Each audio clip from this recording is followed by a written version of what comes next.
Dennis Ross, in your book, Doomed to Succeed, you seem to suggest that the U.S. State Department has, I suppose you could call it, an institutional bias against Israel, and it's been like this ever since the country was founded in 1948. Why is that? I think there's a couple of reasons that explain it. One is that if you're going to become an ambassador, you're going to become an ambassador where? To an Arab state. Most of your experience is in the Arab world. First Secretary of State to change that, to require, if someone was going to rise to become Assistant Secretary of the Near East Affairs Bureau, they had to serve in Israel as well as the Arab states, was George Shultz. And that has had some effect. There's an irony in this administration, at least in the second term. It's actually the White House that has been, I think, more combative in its view of Israel than the State Department. Well, you also prove in the book that Arab leaders have always cared more about their own security than the plight of the Palestinians. Nevertheless, American presidents and the State Department have always bought into this canard that if you solve the Palestinian-Israel issue, it'll solve the Middle East. Can you explain why American presidents keep going for that lie? Well, part of it is just because, A, they've heard it coming in, and then when they deal with Arab leaders, they will usually raise this issue because the issue will put them on the defensive. What isn't understood, however, is that whatever they're saying to us, part of the reason they're saying it to us is so that we won't ask something of them. They want to put us on the defensive so that we're not in the business of asking things of them. And I think the other reason that you see it, basically, is because, in a sense, it seems logical, right? I mean, the Palestinian issue is out there. They've heard forever that the Palestinian issue is sort of the key to changing the region. But if you solve the Palestinian issue, and I'm saying this as someone who's worked for peace for 30 years, and I still would work for it, still believe in it, but the fact is if you solve it, you don't stop one barrel bomb in Syria. You don't stop the struggle that's going on between President Sisi and the Muslim Brotherhood and radical Islamists in Egypt. You don't stop the civil war that's in Yemen.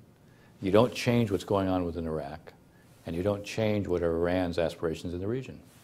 And you were a party to the peace processes in 2000 and 2008 when Israel offered the Palestinians over 90% of the territory that what they wanted. Nevertheless, Abbas and Arafat rejected these offers. Were they just afraid to put their names on the dotted line because they feared that they would be killed, like Anwar Sadat, or were they just afraid to govern? I think in the case of Arafat, it's a little different than Abu Mazen or Abbas. I think in the case of Arafat, Arafat defined himself by the struggle.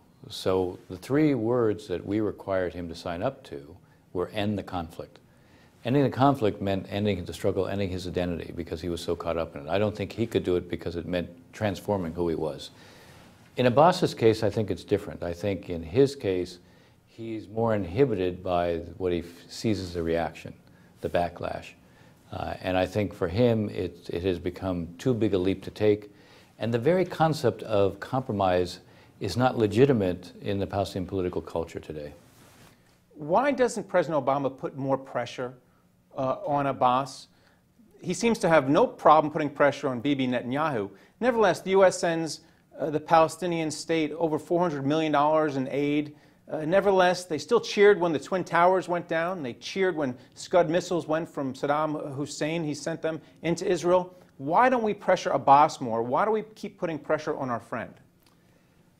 I think in President Obama's case, he has been seriously, in my mind, and genuinely so, committed to Israeli security. But when it comes to the peace issue, he views Israel as being strong and the Palestinians as being weak. Therefore, he puts the entire onus on the Israelis to act, and he doesn't put an onus on the Palestinians. I used to say, and I still do, if the Palestinians aren't strong enough to be subject to criticism, well, then they're not capable of being accountable. If you say they're too weak to criticize, then they're too weak to be accountable, they're too weak to be responsible, they're too weak to have a state. I have no problem with being prepared to criticize the Israelis when they warrant it. I do have a problem when we're prepared to only criticize the Israelis and never criticize the Palestinians. Susan Rice and Secretary of State Kerry criticized Israel in their response to the Gaza rocket attacks, even though Israel gave back Gaza in 2005. Is there a double standard here? Because they're quick to criticize Israel for retaliating, but the U.S. is dropping bombs in Afghanistan and Iraq all over the place. I don't know that there's a double standard. I do think that we have supported the Israeli right of self-defense, and this administration, to be fair, has supported Israel's right of self-defense. We have been critical when we've been concerned about the level of civilian casualties, And I do think we don't always focus on the difficulty of dealing with an enemy that basically decides to house itself in hospitals, in schools, under civilian residences or in civilian residences. Somehow we don't draw enough attention to that. Now, we face it ourselves when you're fighting what is an asymmetrical kind of conflict. That's what the Israelis are facing. So I think there's a tendency to be mindful of casualties, which is appropriate. There isn't enough of, there isn't a readiness to be strong enough and public enough in terms of saying, you know, when Hamas basically uses civilians as shields, they should be the ones who are held responsible for what happens.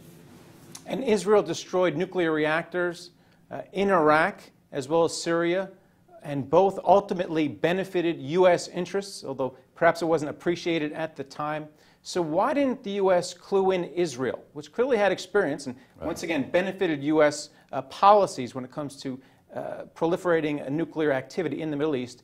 When it came to discussing this with the Iranians, the administration kept Israel in the dark. Why'd they do that? It doesn't seem like a smart thing to do. Well, I think it was a mistake. I mean, I think what you see is that, and this is one of the themes of the book, there are two constituencies that have, that at least since Ronald Reagan's time, have been in every administration since Reagan's time. One views the Israeli relationship through a competitive, problematic lens. The other views it through a collaborative one, a partnership lens. In the Obama administration, that collaborative lens, I think, was significantly an important part of the administration in the first term. In the second term, the competitive lens, the problematic constituency took over.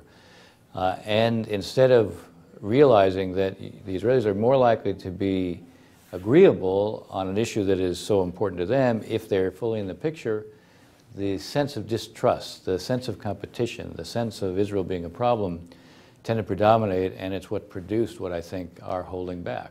Well, Iran violated a UN resolution by testing a ballistic missile today. The Ayatollah of Iran said he wants to wipe Israel off the map. And I need to come back to this. So once again, why is President Obama putting all this pressure on Bibi Netanyahu and listening and letting slide comments and activities that are coming from Iran and its Ayatollah?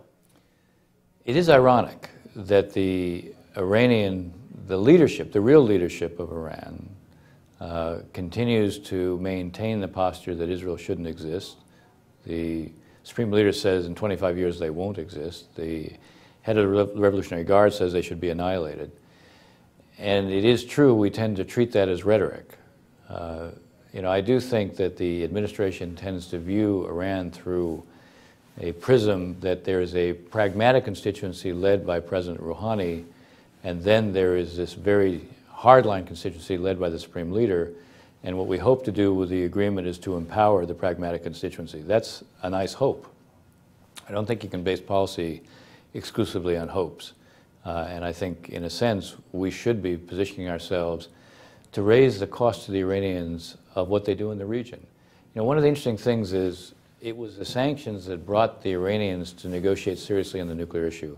If we want to empower that more pragmatic constituency within Iran, we need to show that the constituency of this, that the Supreme Leader embraces, which is the Revolutionary Guard, that they are bringing high cost to Iran. They're not solving Iran's problems, and they're not producing for Iran. So I think the administration would be well advised to focus on how they can raise the cost to the Iranians of what they're doing in the region right now. Thank you, Dennis Ross. My pleasure. Thank you. And thank you for watching The Street.